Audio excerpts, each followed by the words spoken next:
एक और अनुग्रहित सुबह परमेश्वर ने हमें प्रदान किया, इसलिए आइए मिलकर हम परमेश्वर की स्तुति करें, उसकी महिमा करें। अब से लेकर सर्वदा तक परमेश्वर का नाम पवित्र माना जाए।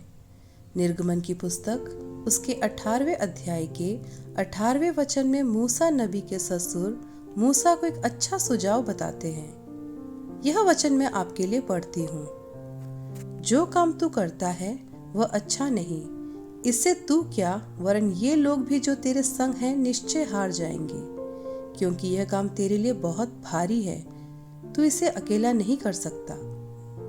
इस पढ़े गए वचन के आधार पर हम अपनी गलतियों को सुधारने के लिए तैयार हैं के विषय में मनन करें। मूसा नबी इज़राइलियों को जो मिस्र और फिरौन की गुलामी में थे छुड़ाकर ला रहे थे।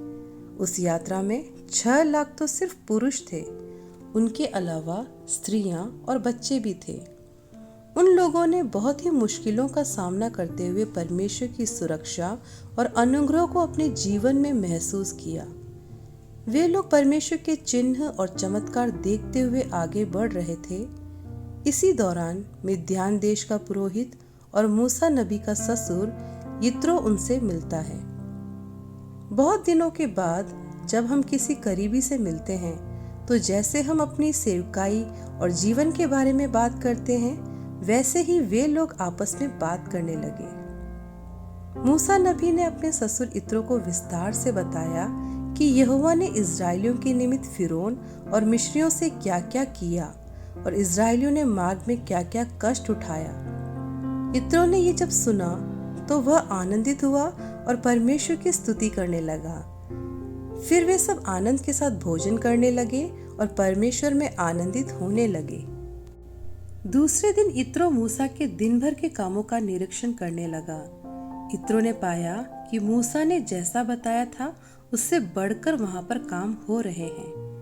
यित्रो मूसा से पूछता है कि वह क्या कर रहा है और वह उसे बताता है कि जब कोई व्यक्ति का कोई मुकदमा होता है तब वे उसके पास आते हैं और वह उनके बीच न्याय करता और परमेश्वर की विधि और व्यवस्था उन्हें जताता है। मूसा नबी अकेले ही सारे कामों को करता था। इस बात को देखकर यित्रो मूसा को जो जवाब देता है वही हमने थोड़ी देर पहले पढ़ा है। यित्रो मूसा को बड़े प्यार से बुलाकर कहता है कि तू जो कर रहा है वह सही नहीं है।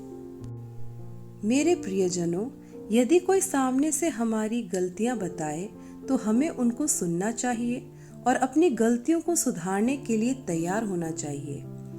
यही लोग हैं जो हमारी सेवकाई में हमारे सच्चे सहायक हैं। यही लोग हमारे आजकल के अवस्थाओं से ही नहीं परंतु हमारे आने वाले दिनों की बातों के लिए भी हमें उत्साहित करते हैं। कई ऐसे लोग होते हैं जो हमारे सामने तो कुछ कहते हैं लेकिन पीठ पीछे हमारी बुराई चाहते हैं।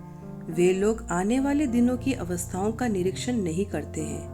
हमारी भलाई चाहने वाले लोग हमेशा हमारे सामने बात करेंगे और गलतियों को सुधारने के लिए हमें उत्साहित करेंगे।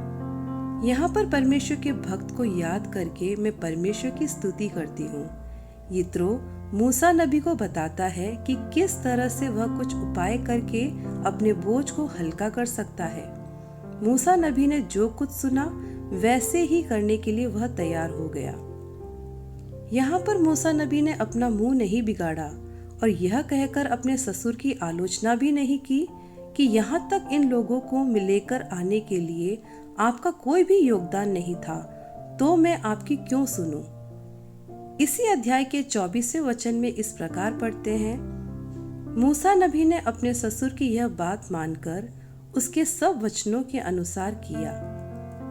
मेरे श्रोताओं, यदि हम लोग आज स्थिर खड़े हैं तो यह परमेश्वर का अनुग्रह ही है।